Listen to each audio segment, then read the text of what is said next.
ভাই সবাই একসাথে ঢুকে না, ঢুকে না, দাদিটা নিবে, সমস্যা নাই, দাদিটা নিবে।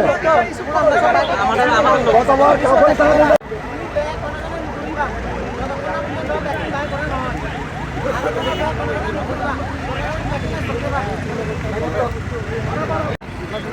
আমার তো গাড়ি আছে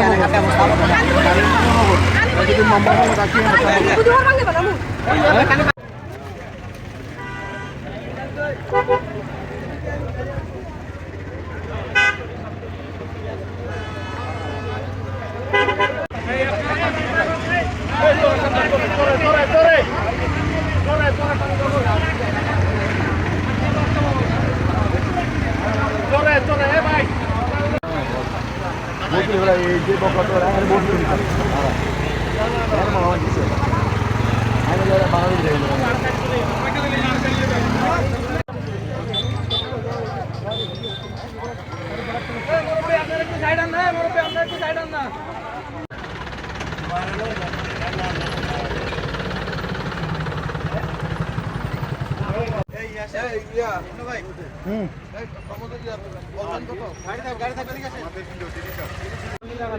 Sabana ya ponna nai ge yuon.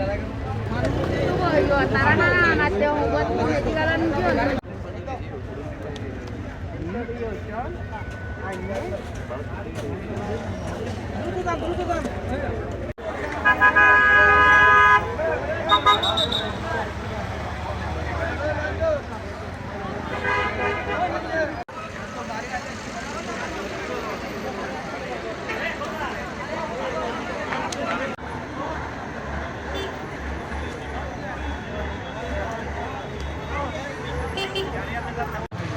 ওনার সাথে কেউ নাই, ওই ছেলেটার সাথে ওরাই মিটিং ছিলেন মানে জবে কেউ চিনতেছে না।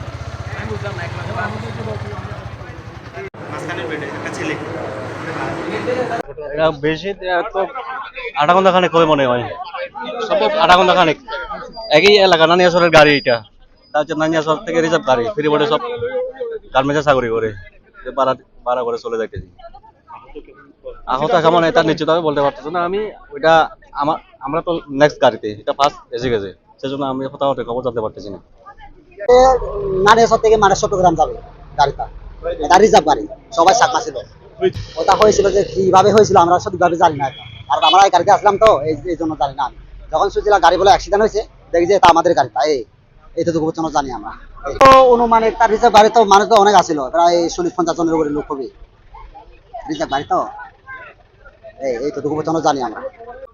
কিভাবে হইলে এটা তো জানি না, মানে আমরা কিভাবে জানবো এটা কিভাবে হয়েছে, আমরা তো নিজেও বুঝতে পারছি। যখন হচ্ছে গাড়ি এলোমেলো ভাবে আসতেছে তখন বুঝতে পারছি, নামানোর জন্য চেষ্টা করছি, কিন্তু তখন হচ্ছে গাড়িটা উল্টে গেছে। এখানে আইয়া বুঝতে পারছি গাড়িটা বেশি জোরকে চালাইতেছি তো এই জন্য। নানিয়ারচর থেকে চট্টগ্রামগামী একটা বাস সাপচুরের এখানে রাস্তার উপরেই উল্টে যায়, ফলে আমরা টোটাল 19 জন রোগী রিসিভ করি। তার মধ্যে একজন রোগী তুহিদ চাকমাকে চট্টগ্রাম মেডিকেল রেফার করা হয়েছে, তার সিভিয়ার হেড ইঞ্জুরি আছে, তার বেশ কয়েকবার বমিও হয়েছে। আর বাকি 10 জনকে আমরা ভর্তি দিয়েছি, আর 8 জনকে আউটডোর চিকিৎসা দিয়ে ছেড়ে দিয়েছি।